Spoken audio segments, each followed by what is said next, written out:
ታሪኩ ሲጀምር ቢሳክ የተባለ ልጅን እናያለን። እሱም ዛሬ ለመጀመሪያ ጊዜ ወደዚህ ትምህርት ቤት ክፍል መጥቷል። መምህሯም ለመላው ክፍል ታስተዋውቀዋለች። ቢሳክ በጣም ጎበዝ ቦክሰኛ እንደሆነም ትናገራለች። ከዚህ በኋላ መምህሯ ከዛሬ ጀምሮ ቢሳክ የዚህ ክፍል የቦክስ ስልጠና አዲስ መሪ እንደሚሆን ታውጃለች። ይህን ሲሰሙ ተማሪዎቹ በሙሉ ያጨበጭባሉ። ነገር ግን በክፍል ውስጥ ያለው ወሶል እሱ በጣም ብልህና ዝምተኛ ባህሪ ያለው ልጅ ነው። ቢሳክንም በማየቱ በፍጹም ደስተኛ አልሆነም።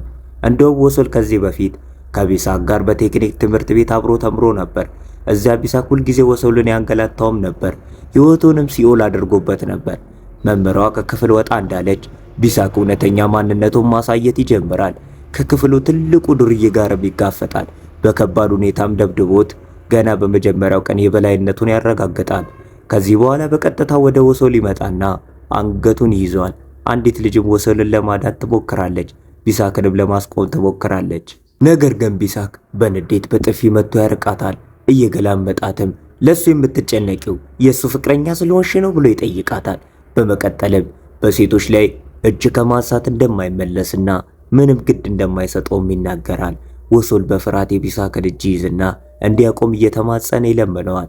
ነገር ግን የቢሳክን ይበልጥ ያበሳጨዋል። እየጮህም በመካከለኛ ደረጃ ትምህርት ቤት የተማርከውን ትምህርት ረሳኸው ይለዋል። ከዛ በኋላ ወሶልን ያለ ርህራሄ መደብደብ ይጀምራል። ወሶል በውስጡ መበቀል ይፈልግ ነበር። በዚያው ቅጽበት አይኑ መሬት ላይ በወደቀው እስክሪፕቶ ላይ ያርፋል። እጆቹም እየተንቀጠቀጡ ያንን እስክሪፕቶ ያነሳዋል። ቢሳክ ይበልጥ እየቀረበው ፈሪ እያለ ያሾፍበታል። ወሶል በእውነት ወንድ ቢሆን ኖሮ እስካሁን ጥቃት ይሰነዝር እንደነበረም ይናገራል። በጭንቀትና በፍርሃት ወሶል ራሱን ይቆጣጠራል። ያንንም እስክሪፕቶ ቢሳክን አይን ውስጥ ይወገዋል። ቢሳክን በህመም ይጮኻል። በክፍሉ ያሉ ተማሪዎችን በሙሉ ይደነግጣሉ። ወሶል ራሱ በዚህ ድርጊት በከፍተኛ ሁኔታ ተረብሾ ነበር። ከዚህ ክስተት በኋላ ወሶል ፍርድ ቤት ይቀርባል። ወሶል ሆን ብሎ መሳሪያ እንደተጠቀመ ፍርድ ቤቱ ያምናል። በዚህ ምክንያት የቢሳክ አንዱ አይኑ ጠፍቷል። ድርጊቱም እንደ ራስ መከላከል ሰልፍ ዲፌንስ አልተቆጠረለትም። ወሶልም የ2 ዓመት የታዳጊዎች እስራት ይፈረድበታል። እናቱ ፍርድ ቤት ውስጥ ሆና ስታለቅስ ትቀራለች። ከዚህ በኋላ ወሶል ከሌሎች እስረኞች ጋር በባስ ወደ እስር ቤት ይወሰዳል። በዚያው ባስ ውስጥ ጁንግ የተባለ በጣም አደገኛ እስረኛም ነበር። ማንም ሰው አጠገቡ ለመቀመጥ ድፍረት አልነበረውም። ጁንግ የተባለው እስረኛ የተዋጣለት የኤምኤም ተዋጊ ነው። ሌላ ልጅ ደግሞ የወሶል ወንበር ስለቀማው ወሶል ተገዶ ያ አደገኛ እስረኛ ጁንግ አጠገብ ይቀመጣል። እስር ቤት እንደደረሱ ዘበኞቹ የእስረኞቹን ዕቃ በሙሉ ይወርሳሉ። ሃን የተባለው እስረኛም ወሶልን በምን ወንጀል እንደመጣ ይጠይቀዋል። ወሶልን በቀጥታ በግድያ ሙከራ ብሎ ይመልስለታል። ይህንን ሲሰሙ እዛ ያሉ እስረኞች በሙሉ ይደነግጣሉ። ሃንም በፍርሃት ወዲያውኑ ይቅርታ ይጠይቃል። የእሱም ወንጀል ተመሳሳይ እንደሆነ በመናገር ይዋሻል። ሃንና ወሶል ሁለቱም የጥገና ሜንቴናንስ ቡድን ውስጥ ይመደባሉ። በዚህ እስር ቤት ውስጥ እያንዳንዱ ወንጀለኛ የራሱን ቡድን መስርቷል። ሃን ራሱን ለሌሎች እስረኞች ሲያስተዋውቅ የመጣው በስርቆት ወንጀል ብቻ እንደሆነም እውነቱን ይናገራል። በዚያው ቅጽበት ጆንግ የተባለው አንጋፋው እስረኛ ለሁለቱም አዲስ ልጆች የእስር ቤቱን ሕግጋት ማስረዳት ይጀምራል። እዚህ ደረጃ የሚወሰነው በውጊያ ብቻ እንደሆነም ይነግራቸዋል። መዋጋት ካልቻላችሁ ጥፉ፣ ካልሆነ ግን ትጠፋላችሁ ይላቸዋል። በአሁኑ ወቅት እስር ቤቱ በ3 ትላልቅ ቡድኖች ተከፍሏል። አንደኛው ቡድን የሲንግ ሄፕ ነው። እሱም የዓለም የጁዶ ሻምፒዮን ሲሆን ችሎታው ተወዳዳሪ የለውም። ሁለተኛው ቡድን የዋርን ነው። እሱም ሲቆጣ ከሴጣን የማይለይ ሰው ነው። ሶስተኛው ቡድን የሱንግ ዮንግ ነው። ሲታይ ትንሽ ይመስላል፣ ነገር ግን ማንንም አደባይቶ መበተን ይችላል። ጉልበትና ቁጥጥርን ለማግኘት ዋርና ሱንግ ዮንግ በመተባበር ተንኮል ይሰራሉ። የውሸት ጠብ ይፈጥሩና ሲንግ ሄፕ ላይ ጥቃት እንደሰነዘረ የሲጋራ ዕቃዎችንም እንደሰረቀ በወንጀል ስም ያጠፋሉ። ውጤቱም ሲንግ ሄፕ ወደ ብቸኛው ክፍል እስራት እንዲገባ ተደረገ። ሲንግ ሄፕ ወደ ብቸኛው ክፍል እንዲታሰር ይደረጋል። አሁን የእስር ቤቱ ስልጣን በሁለቱ ቡድኖች እጅ ብቻ ቀረ። ነገር ግን እውነተኛውና እውነቱ ሌላ ነበር። የእስር ቤቱ እውነተኛ ባለቤት እነዚህ ሁለቱ አልነበሩም። በእውነቱ እነዚህ ሶስቱም ተባብረው እንኳን ሊያሸንፉት የማይችሉት አንድ ሰው አለ። ስሙም ጂንግ ወይም ጁንግ ይባላል። ወሶል እስካሁን ድረስ ስለ ጂንግ ምንም የሚያውቀው ነገር አልነበረም። በዚህ ጊዜ ሃን ያ በባስ ውስጥ አጠገቡ የተቀመጠው ሰው እሱ ራሱ ጂንግ ነው ብሎ ይነግረዋል። ጂንግ በተከታታይ 3 ጊዜ የላይዌት ሻምፒዮን አሸንፏል። በ18 ዓመቱ የዓለም ሻምፒዮን በመሆን ታሪክ የሰራ የመጀመሪያው ሰው ነበር። ነገር ግን ጂንግ ያንን ድል ለማክበር እናቱንና እህቱን ለመጠየቅ ቤት ሲደርስ ቤቱ ጭር ብሎ ነበር። እህቱ ጉሮሮዋ ተቆርጦ መሬት ላይ ወድቃ አገኛት። አጠገቧም የእናቱ አስክሬን ወድቆ ነበር። ይህንን ሲያይ ጁንግ ሙሉ በሙሉ ተሰበረ። ልክ በዚያው ቅጽበት አንድ ጭንብል የለበሰ ሌባ ከጀርባው በገመድ አንገቱን ያንቀዋል። ነገር ግን ሌቦቹ የተሳሳተ ሰው ጋር መጋጫታቸውን አላወቁም ነበር። ጁንግ ያንን ሌባ አንስቶ ጠረጴዛ ላይ ፈጠፈጠዋል። የቀሩትን ሁለት ሌቦችም ያለ ርኅራኄ ደብድቦ ይጥላቸዋል። ቢሆንም ፍርድ ቤቱ ይህንን ከመጠን ያለፈ ራስ መከላከል ብሎ ስለቆጠረው ጁንግን ወደ እስር ቤት እንዲወርድ ተደረገ። አሁን ዋርንና ሱንግዮንግ ሁለቱም ለቡድናቸው አዲስ ተጫዋቾችን ፍለጋ ላይ ናቸው። ዋርን ሃንንን ወደ ቡድኑ ይቀላቅለዋል። ሱንግዮንግ ደግሞ ወሶልን ይመርጣል። በአንድ ጨዋታ ወቅት ዋርን ጎል ሊያገባ ሲል ሱንግዮንግ ያስቆመውና ወሶልም ኳሱን እንዲመታ ይነግረዋል። ወሶል በፍርሃትና በጭንቀት ኳሱን ሲመታው በስህተት በቀጥታ የዋርን እግር መሃል ብልቱ ላይ ያርፋል። ዋርንም በህመም እየጮኸ መሬት ላይ ይወድቃል። ዋርን በከፍተኛ ሁኔታ ይቆጣና ወሶልን ይዞት በግድ እየጎተተ ይወስዶ ይጀምራል። በዚያው ቅጽበት ወሶል ቢሳካ እና ጓደኞቹ ሊደበድቡ ሲሉ የነበረውን ያንን የቴክኒክ ትምህርት ቤት የድሮ ትዝታ በድጋሚ ትዝ አለው። ቢሳካና ጓደኞቹ ወደ መጋዘን ክፍል እየጎተቱት ይወስዱት እንደነበረ ሁሉ ይህም ሰውዬ ዋርን ብቻውን ወስዶ ሊደበድበው እንደሆነ ወሶል በግልጽ ተረዳ። በዚያውኑ ቅጽበት ጁንግ አጠገባቸው እያለፈ ነበር። ወሶል ወዲያውኑ ወደሱ በመሮጥ እርዳታ ይጠይቀዋል። ዋርንም ለምን በራሳችን ጉዳይ ላይ ብቻ እናተኩርም? እኔ ከሱ ጋር ላወራው የሚገባ አስፈላጊ ጉዳይ አለኝ፣ አንተ መሃል አትግባ ይለዋል። ነገር ግን ጁንግ የወሶልን ሁኔታ አይቶ እሱን ስመለከተው ግን አንተ ልታወራው የምትፈልግ አይመስልም ይለዋል። ከዛ በኋላ ጁንግ ራሱን ወሶልን ይዞት መሄድ ይጀምራል። ይህንን ሲያያኛው እስረኛ ዋርን በከፍተኛ ሁኔታ ይቆጣና በጁንግ ላይ ጥቃት ይሰነዝራል። ጁንግ በምላሹ አንድ ጥፊ ብቻ ይመታዋል። ጥፊውም በጣም ጠንካራ ከመሆኑ የተነሳ ሰውየውን አዞረው። ቢሆንም ግን በንዴት ተሞልቶ በድጋሚ ጁንግ ላይ ለመሮጥ ይሞክራል። ነገር ግን በዚህ ጊዜ ጁንግ በአንድ ቦክስ ብቻ ስለፈልፎ ራሱን ያስተውና ይጥለዋል። ከተወሰነ ጊዜ በኋላ ወሶል ከሌሎች እስረኞች ጋር ተቀምጦ ሲያጠና እናያለን። ልክ በዚህ ሰዓት ያልተጋበዘ እንግዳ ይመጣል። እሱም ሌላ ማንም ሳይሆን ቢሳካ ነው። ቀኝ አይኑ ጠፍቷል። የቦክስ ስራውን ሙሉ በሙሉ አብቅቶለታል። በንዴት በፈጠጠ አይኑ ወሶልን እያየ ከእስር ቤት የምትወጣበትን ቀን በየቀኑ እጠባበቃለሁ ይለዋል። የወጣ ቀን እውነተኛ የሲኦል ጉዞ ይጀምራል ይለዋል። ይህንን ሲሰማ የወሶል ነፍስ በፍርሃት እየተንቀጠቀጠች እያለቀሰም ምህረት እንዲያደርግለት ይለምነዋል። ቢሳካ ግን ይቅርታ አላደረገለትም። በንዴት ትቶት ይሄዳል። በፍርሃት የተዋጠው ወሶል ወደ ክፍሉ ይመለሳል። በመስኮትም ወደ ውጪ ሲመለከት ጁንግ ሜዳ ላይ ሲሮጥ ያየዋል። ወሶል ወደሱ ይሄድና ላደረገለት እርዳታ ምስጋና ያቀርባል። ጁንግም አትጨነቅ፣ ለተወሰነ ጊዜ ደህንነትን የተጠበቀ ነው ብሎም ይመልስለታል። ወሶል ከሱ ጋር ለማውራት ይሞክርና አንድ ባኬት ወተት ይሰጠዋል። ነገር ግን ጁንግ ሙሉ በሙሉ ችላ ይለዋል። ይህ ባይሆንም ወሶል በየቀኑ ወተት ይዞ ሜዳው ድረስ በመሄድ ይጀምራል። በመጨረሻም ጁንግ በነገሩ ይሰለችና ዳግመኛ እዚህ ወተት ይዘህ እንዳትመጣ ይለዋል። ነገር ግን ወሶል ከኋላው እየሮጠ ይከተለዋል። ጁንግም ቆም ብሎ ለመሆኑ ምንድን ነው የምትፈልገው? እነዚያ ሰዎች በድጋሚ እያስቸገሩ ነው ብሎ ይጠይቀዋል። ወሶልም አይደለም፣ እኔ እንዳንተ መሆን እፈልጋለሁ፣ ከአንተ መማር እፈልጋለሁ ብሎ ይመልስለታል። እፈልጋለሁ፣ ጠንካራ መሆን እፈልጋለሁ። ጁንግ ለምን? በጥንካሬ ምን ልታደርግበት ነው? ሰዎችን ልትመታበት ወይንስ እነዛን ደንቆሮች ደካሞችን ልታሰቃይበት ነው ብሎ ይጠይቀዋል። ወሶልም ምንም አይነት መጥፎ ሐሳብ እንደሌለው ይናገራል። ሰዎች በጣም እንደሚመቱትና እንደሚያንገላቱትና አሁንም በዚህ ሁሉ ሙሉ በሙሉ እንደሰለቸው ይገልጻል። ከእንግዲህ መሸሽ እንደማይፈልግና ዝም ብሎ ኖርማል ሕይወትን መኖር እንደሚፈልግ ይናገራል። ይህንን ሲሰማ ጁንግ ይቆማል። ለጥቂት ጊዜ ካሰበ በኋላ እሺ ላስተምርህ ዝግጁ ነኝ። እኔ እዚህ ሜዳ 100 ዙር ለመጨረስ 30 ደቂቃ ይፈጅብኛል። አንተ 100 ዙር በ40 ደቂቃ ውስጥ ከጨረስክ አሰለጥንሃለሁ ይለዋል። ወሶል ምንም ሳያቅማማ ከጁንግ ጋር መሮጥ ይጀምራል። ነገር ግን በጥቂት ዙሮች ውስጥ በከፍተኛ ሁኔታ ይደክመዋል። ጁንግም ብዙ ዙር ይቀድመዋል። ቢሆንም ግን ወሶል ተስፋ አይቆርጥም። ቢሳካና ጓደኞቹ ያለ ርኅራኄ ሲደበድቡት የነበረውን ያ የቴክኒክ ትምህርት ቤት የድሮ ትዝታ በድጋሚ ትዝ ይለዋል። እነዛን ትዝታዎች እንደ ጉልበት በመጠቀም መሮጡን ይቀጥላል። ነገር ግን 50ኛው ዙር ላይ ሲደርስ ሙሉ በሙሉ ዝሎ መሬት ላይ ይወድቃል። ጁንግ ራሱ ማቆም የአፍረት ስራ አይደለም ይለዋል። ነገር ግን ወሶል ደካማና ፈሪ የነበረውን የድሮ ማንነቱን አስታውሶ በድጋሚ ይነሳል። ልክ የቆሰለ አንበሳ ለመጨረሻ ጊዜ እንደሚጮኸው ሁሉ እሱም እየጮኸ ያለውን ጉልበት ሁሉ ያወጣዋል። ራሱን ስቶ እስኪወድቅ ድረስም ይሮጣል። ፈተናውን በሰዓቱ መጨረስ አልቻለም። ነገር ግን ጁንግ የሱን ጥንካሬና ጽናት አይቶ እንደ አገልጋዩ ይቀበለዋል። ጁንግ ከእስር ቤቱ ኃላፊ ጋር ጥሩ ትውውቅ ስላለው ወሶል ወደ እሱ ክፍል እንዲዘዋወር ያደርጋል። ጁንግ ጊዜ ሳያባክን ስልጠናውን ይጀምራል። ፑሻፕ እንዲሰራም ያዘዋል። ነገር ግን ወሶል በአስቂኝ ሁኔታ መስራት ይጀምራል። የእሱን ሁኔታ ማየት እሱን ማሰልጠን ምን ያህል ከባድ እንደሚሆን በግልጽ ያሳያል። ጁንግ የመጨረሻ አቅምህን አሳድገዋለሁ። በዚህ ውስጥ ምንም አይነት አስማት የለም። በየቀኑ የአካል ብቃት እንቅስቃሴውን መጨመር ብቻ ነው ይለዋል። ከዚህ በኋላ ወሶል በየቀኑ በሙሉ ጥንካሬው ስልጠናውን ይያያዘዋል። ከጥቂት ቀናት ከፍተኛ ስልጠና በኋላ ወሶል ከበፊቱ ይልቅ ፈጣን፣ ጠንካራና በራሱ የሚተማመን ይሆናል። በሌላ በኩል ቢሳካ በመንገድ መሃል እየተራመደ ነው።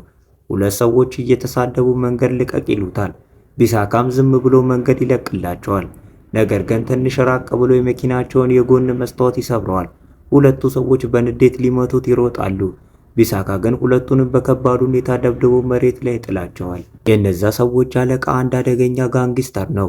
የቢሳካንም ውጊያ አይቶ ይደሰትና ቦክሰኛ ነህ ብሎ ይጠይቀዋል። ቢሳካ ለሱ ቢሰራ ብዙ ጥቅም እንደሚያገኝም ነግሮት ካርዱን በእጁ ላይ ያስቀምጥለታል። ቢሳካም እምቢ ይለዋል። የመሃል ጣቱንም ያሳየዋል። ጋንግስተሩ ፈገግ ብሎ አንድ አይን እንደሚሰራ አውቃለሁ ይለዋል። ለምን በሌላኛው ጉንጭ ላይ አልመታህም? ከጥፌ ካመለጥክ እንድትሄድ እፈቅድልሃለሁ ይለዋል። ቢሳካም በንዴት ጥቃት ይሰነዝርበታል። ነገር ግን ጋንግስተሩ በፍጥነት ጉንጩን በጥፊ መቶት መሬት ላይ ይጥለዋል። ከእኔ ብትማር ከዚህ የተሻለ ትሆናለህ ይለዋል። የበለጠ ጠንካራ የመሆን ፍላጎት ስለነበረው ቢሳካ ይስማማል። ከጥቂት ጊዜ በኋላ ወደ ጋንግስተሩ ቢሮ ይሄዳል። ዘበኞቹም ሊያስቆሙት ቢሞክሩም ቢሳካ ግን ብቻውን ሁሉንም ይደበድባቸዋል። ዋናው ዘበኛ እንኳን አላመለጠውም። ይህንን ሁሉ ሲያ ጋንግስተሩ በጣም ይደሰታል። እስር ቤት ውስጥ ሃን ለወሶል እንዲህ ይለዋል። እሺ ስልጠና ወስደ ጠንካራ መሆን ጥሩ ነው፣ ነገር ግን የዋርንን ጥቃት መቋቋም ትችላለህ ብዬ አላስብም። በቅርቡ ጁንግ ወደ ትላልቅ ሰዎች እስር ቤት ይዛወራል። ከዛ በኋላ አንተ ከዋርን ማን ያድነሃል ይለዋል። ወሶል ይህንን ሲሰማ በጣም ይገረማል። ጁንግ ወደ ሌላ እስር ቤት እንደሚሄድ ምንም የሚያውቀው ነገር አልነበረም። ወዲያውኑ ወደ ጁንግ ይሄድና በእውነት ወደ ትላልቅ ሰዎች እስር ቤት ልትሄድ ነው ብሎ ይጠይቀዋል። ጁንግም ሁልጊዜ ከአንተ ጋር ሆኜ ልጠብቅ እንደማልችል ታውቃለህ። አሁን በስልጠና ላይ በራስህ ትኩረት ማድረግ አለብህ ብሎ ይመልስለታል። በዚህ መሃል ሃን የወሶልን ስልጠና እየተከታተለ ነበር። ልክ በዛ ሰዓት ጥቂት የዋርን ቡድን ልጁ ሃንን ይይዙትና የሄዱና መደብደብ ይጀምራሉ። ይህንንም ያደረጉት ወሶልን ወደ ዋርን ዘንድ ይዞት ስለመጣ ነበር። ወሶል እዚያ ይደርሳል። በአንዱ ተማሪ ላይም ጥቃት ይሰነዝርና ሃንን አድኖት ይወጣል። ሁለቱ ተማሪዎችም እየሮጡ ወደ ዋርን ይሄዱና የሆነውን ሁሉ ይነግሩታል። ዋርን በንዴት ምንም ማወቅ አልፈልግም ይላል። ወሶልም በማንኛውም ሁኔታ ወደሱ ካላመጡት በስተቀር በሕይወት እንደማይተዋቸው ዝቶ ያስፈራራቸዋል። ሁለቱ ልጆች ወደ ወሶል ሄደው ሊያግባቡት ይሞክራሉ። ጁንግም ሊያባረራቸው ሲል ወሶል ግን ያስቆመውና ከእነሱ ጋር ወደ ዋርን ለመሄድ ይወስናል። ወሶል በዋርን ፊት ለፊት ይቆማል። ዋርን በንዴትም ይቃጠላል። ወሶል ላይም ጥቃት ይሰነዝራል። ነገር ግን ወሶል ከጥቃቱ አምልጦ ጠንካራ ጥፊ ይመታዋል። ዋርንም መሬት ላይ ይወድቃል። እስረኞቹ በሙሉ ይደነግጣሉ። ዋርን በንዴት ወሶልን ያለ ርኅራኄ መደብደብ ይጀምራል።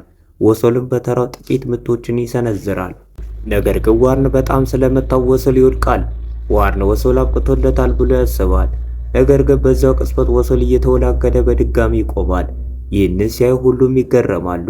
ወሶል የዋርንን አንገት ይይዝና በዋርን ፊት ላይም ደጋግሞ በራሱ ይጋጨዋል። ዋርንም አዝሮት ይወድቃል። ወሶልም በላዩ ላይ ተቀምጦ የማያቋርጥ ቦክስ ያዘንብበታል። በዚህ ጊዜ ጁንግ መጥቶ ወሶልን ያስቆመዋል። ከዛም ይዞት ይሄዳል። በማግስቱ ሁለቱም በድጋሚ ወደ ስልጠና ይገባሉ። ነገር ግን የወሶል ትኩረት ሌላ ቦታ ነበር። ጁንግን ፊቱ ላይ በቦክስ መታ አድርጎት ትኩረት አድርግ ይለዋል። በዚህ ጊዜ ወሶል ይናደዳል። ከጁንግ ጥቃቶችም እያመለጠ ወደፊቱ ይጠጋና ቦክሱ ሳይመታው አጠገቡ ይቆማል። ጁንግ በዚህ ጊዜ ይገረማል። ፈገግም ብሎ ከበፊቱ የተሻለ ሆነሃል፣ ነገር ግን ይበልጥ በትኩረት መሰልጠን አለብህ፣ አሁን መዳከም የለብህም ይለዋል። በመቀጠልም የዛሬውን ስልጠና እዚህ ላይ እናበቃለን፣ ምክንያቱም መሄድ አለብኝ ይለዋል። ወሶል አላዘነም። ለመለያየት ዝግጁ ነኝ ለማለት ይላል። ጁንግም አሁን ወደ ትላልቅ ሰዎች እስር ቤት እንደሚዘዋወር ይነግረዋል። ወሶል ይህንን ሲሰማ ይሰበራል። ሲሄድም ጁንግ እንዲህ ሲል ይመክረዋል። ሻርኮች ውስጥ የመንሳፈፊያ ከረጢት የላቸውም፣ ካቆሙ ይሰምጣሉ። ስለዚህ ሁልጊዜ ወደፊት መጓዝ አለባቸው። አንተም እንደ ሻርክ ነህ። ስልጠናን ካቆምክ በድጋሚ ደካማ ትሆናለህ። ይህንን ብሎ ጁንግ ይሄዳል። ወሶል ያለቅሳል። ነገር ግን የጁንግ ንግግር በማስታወስ በድጋሚ ስልጠናውን ይጀምራል። ጁንግ ከሄደ በኋላ ወሶል በድጋሚ ወደ ዋርን ቡድን ሊላክ ነበር። የዮንግ ጓደኞች የፖሊሱን ትኩረት በማስቀየስ ወሶልን ይዘውት ይሄዳሉ። ዮንግ ለወሶል እንደዚህ ይለዋል፣ ካንተ ጋራ መዋጋት እፈልጋለሁ፣ ካሸነፍክ ያልከውን ሁሉ አደርጋለሁ ይለዋል። ወሶልም ካሸነፍኩ ዳግመኛ አትዋጋም፣ ሌሎች እስረኞችንም ማሰቃየት ታቆማለህ ብሎ ይመልስለታል። ዮንግ በዚህ ስምምነት ይስማማል። ከ5 ቀን በኋላ እንዋጋ ይላል። ወሶል ግን አሁኑኑ እንዲሆን ይጠይቃል። ዮንግ በንዴት ወሶልን ይረግጠው ይጀምራል። ወሶል ዮንግን እጁን የሚረግጠው ይመስለው ነበር። ነገር ግን ዮንግ በንዴት ራሱ ላይ ይመታዋል። ወሶልም መሬት ላይ ይወድቃል። ዮንግ ከ5 ቀን በኋላ ጠብቃለሁ ይለዋል። የጥገና ቡድኑ መሪ ሴንግ ከብቸኛ ክፍሉ ወጥቶ ነበር። ወሶል ዋርንን እንደደበደበውም የሚናፈሰው ወሬ ተሰምቷል። ሴንግም በዋርን ላይ ማሾፍ ይጀምራል። ዋርን በንዴት አንተ እንደዚህ ደስተኛ ትሆናለህ? ነገር ግን ወሶል የአንተን ቦታ መውሰድ እንደሚፈልግ ሳታውቅ አትቀርም ይለዋል። ይህንን ሲሰማ ሴንግ ይጨነቃል። ወደ ጥገና ቡድኑ ክፍልም ሄዶ ስለ ወሶል ይጠይቃል። በዛው ሰዓት ወሶል ይመጣል። ሴንግ በቀጥታ የእኔን የቡድን መሪነት ቦታ መውሰድ ትፈልጋለህ ብሎ ይጠይቀዋል። ወሶል በረጅሙ ተንፍሶ አልፈልግም ብሎ ይመለስለታል። ይህንን ሲሰማ ሴንግ እፎይታ ያገኛል። ከጥቂት ቀናት በኋላ ቢሳካ ወሶልን ለመጠየቅ ይመጣል። ዋርንን ካሸነፈ በኋላ የጋንግስተሩ ዘበኞች እንኳን ስለ ወሶል ያወሩ ነበር። ቢሳካ በዚህ ይገረማል። አላምንም፣ ምናልባት በእውነት ከኔ ጋር ለመዋጋት እየተዘጋጀ ነው። ያንን ቀን እጠብቀዋለሁ፣ ነገር ግን ማን መሆንን እንዳትረሳ ይለዋል። በወሶልና በዮንግ መካከል የውጊያ ቀን ነበር። የዮንግ ጓደኞችና ሌሎች እስረኞች ሁሉ እየጠበቁ ነበር። ሴንግ ለምን ይህንን ጠብና ግጭት አናቆምም? ውጊያ ከቅጣትና ከጉዳት ውጪ ምን ሰጠን ይላል። በዚያው ጊዜ ወሶል እዛ ይደርሳል። ዮንግ ከተሸነፍክ በኋላ ቃልን ትጠብቃለህ ብሎ ይጠይቋል። ዮንግም እዚህ ሁሉም ሰው አለ፣ በእነሱ ፊት ማፈግፈግ አይቻልም። ከተሸነፍኩ እስረኞችን ማሰቃየት ሆነ ያለምንም ምክንያት መዋጋት አቆማለሁ ይላል። ይህንን እንዳለ ዮንግ ወሶል ላይ ጥቃት ይሰነዝራል። ፍጥነቱም በጣም ከፍተኛ ነበር። መጀመሪያ ላይ ወሶል ሊቋቋሙ አልቻለም። ነገር ግን ቀስ በቀስ ማጥቃት ይጀምራል። በዚህ መሃል ዮንግ በንዴት የወሶልን ጭንቅላት በጠንካራ እርግጫ ይመታዋል። ወሶልም መሬት ላይ ይወድቃል። ሁሉም ሰው ውጊያው አበቃ ብሎ አስቦ ነበር። ነገር ግን ወሶል በድጋሚ ይቆማል። ዮንግ የወሶልን አንገት በእግሮቹ መሃል ጨምቆ ትንፋሽ ሊያሳጣው ይሞክራል። ወሶል ግን ዮንግን ጭኖች ላይ ይመታዋል። በዚህም ዮንግ ይለቀዋል። ወሶል አጋጣሚውን በመጠቀም ዮንግን አንገቱን ይዞ ጀርባው ላይ ይወጣል። ዮንግ ግድግዳ ላይ በመፈጥፈት ሊያላቀው ይሞክራል። ነገር ግን ወሶል አንገቱን አልለቀቀውም። ሁለቱም መሬት ላይ ይወድቃሉ። ወሶል እየተሸነፍክ ነው፣ አሁን ንገረኝ፣ ቃልን ትጠብቃለህ ወይስ አትጠብቅም ይለዋል። መጀመሪያ ላይ ዮንግ እምቢ ቢልም ትንፋሽ ሲያሳጥረው ግን በመጨረሻ መሸነፉን ይቀበላል። ዘበኞቹም እዛ ይደርሳሉ። በውጊያው ምክንያት ወሶል ወደ ክፍል እንዲገባ ቢደረግም ከጥቂት ጊዜ በኋላ ግን ይወጣል። ሴንግ ወሶልን ወደ ዋርንና ዮንግ ፊት ወስዶ ከዚህ እስክንወጣ ድረስ አራታችንም አንዋጋም፣ ይህንን ሞኝነት አቁመን ስምምነት ማድረግ አለብን ይላል። ዋርን እየሳቀ ባንቀበልስ ምን ታደርጋለህ ብሎ ያሾፍበታል። ሴንግም ካልተቀበልክ በግዴታ ጥብቅ እርምጃ ወስድብሃለሁ፣ አሁን ደግሞ የኛን ቡድን መቋቋም እንደማትችል እያየ ነው ብሎ ይመለስለታል። ወሶልም በአክብሮት ውጊያውን አቆሙ፣ አሁን መለወጥ አለብን ይላል። ዮንግ በገባው ቃል መሰረት ውጊያውን ያቆማል። ዋርንም ሌላ አማራጭ ስለሌለው ይስማማል። ከዚህ በኋላ አራቱም ጥሩ ጓደኛሞች ይሆናሉ። አብረውን መመገብ ይጀምራሉ። ዮንግ ለወሶል እንዴት እንደሚረግጥ ያስተምረዋል። ከጥቂት ቀናት በኋላ ወሶል የሚፈታበት ቀን ይደርሳል። ለመጨረሻ ጊዜ ሜዳውን ለማየትም ይመጣል። ጆንግ ትከሻን ተጠቅመ ውጊያ አሸንፍ ብሎ የመከረውንም ጊዜ ያስታውሳል። ከእስር ቤት ወጥቶ ወሶል ወደ ቤቱ ሲሄድ ቢሳካ እዛ ይመጣል። ወሶልም በጣም አሰብኩ፣ ግን ሊገባኝ አልቻለም። ለምንድነው የምትጠላኝ? ምን አደረኩ? ለምንድነው ሁልጊዜ የምታሰቃየኝ ብሎ ይጠይቀዋል። ቢሳካ በዝምታ አልጠላህም፣ አንተ ደግሞ እንድጠላ የሚያደርግ ልዩ ነገር የለህም ይላል። ይህንን ሰምተው ሁለቱም ጃኬታቸውን ያወልቃሉ፣ ውጊያም ይጀምራሉ። ቢሳካም ወሶልን በከባድ ሁኔታ ይደበድበዋል። ነገር ግን ወሶል እድል ሲያገኝ የቢሳካን ፊት በጠንካራ ቦክስ ይመታዋል። ቢሳካም ሲወላገድ ወሶል የራሱን ጃኬት በቢሳካ ፊት ላይ ሊያለብስበትና በከፍተኛ ሁኔታ ይደበድበዋል። ወሶልም ይወድቃል፣ ከፊቱም ደም ይፈሳል። ቢሳካ በእውነት የምታሸንፈኝ መስሎ ነበር። አንድ ቀን እናትህ ሕይወትን እንድምርልህ ልመና መጥተው ነበር፣ እኔ ግን አባረርኳቸው ይላል። ይህን ሲሰማ በወሶል ውስጥ እሳት ይነዳል። የጁንግ ትምህርቶችንም ያስታውሳል። ወሶል ጃኬቱን ከፊቱ ላይ ያነሳል። ፊቱም በደም ተጨማልቋል። ነገር ግን አይኖቹ ውስጥ መሸፈን የሚባል ነገር የለም። ቢሳካ በድጋሚ ፊቱ ላይ ይመተዋል። ወሶል ግን ለእያንዳንዱ ምት ምላሽ ይሰጣል። በመጨረሻ ወሶል ጁንግ ያስተማረውን የክብ ቦክስ ይመታዋል። ቢሳካም በኃይል መሬት ላይ ይወድቃል። የእሱም ፊት ደም እየፈሰሰው ነበር። ቢሳካም በንዴት አብዶ በድጋሚ ይደርስበታል። ነገር ግን አሁን ቢሳካ በንዴት ብዛት ራሱን መቆጣጠር አልቻለም ነበር። ወሶል አጋጣሚውን አይቶ እንደ ዮንግ አይነት ጠንካራ እርግጫ ይመታዋል። ቢሳካም ይወድቃል። ቢሳካ በድጋሚ ተነስቶ ወሶል ፊት ላይ ይመታዋል። አሁን ግን ወሶል በጣም ጠንካራ ከመሆኑ የተነሳ ቢመታም ህመም አይሰማውም ነበር። ቢሳካ ግን ፈርቶ ፊቱን ወደ ሌላ ጎን ያዞራል። ወሶልም ይራራለታል። እዛውም ትቶት በዝምታ ይሄዳል። ከጥቂት ቀናት በኋላ ወሶል ጁንግን ለመጠየቅ እስር ቤት ይሄዳል። ጁንግ እሱን በማየቱም ይደሰታል። ወሶል ፈገግ ብሎ ሻርክ ለማየት ወደ አኳሪየም ሄጄ ነበር። አንተ ሻርክ አያርፉም ሲተኙም ይዋኛሉ ብለኸኝ ነበር። እኔ ያየኋቸው ግን በአንድ ቦታ ሆነው ያርፉ ነበር ይለዋል። ጁንግ እየሳቀ ያየኸው የሞተ ሻርክ መሆን አለበት ይለዋል። ይህን ሲሰማ ወሶል በከፍተኛ ሁኔታ መሳቅ ይጀምራል። ጁንግም አብሮት ይስቃል።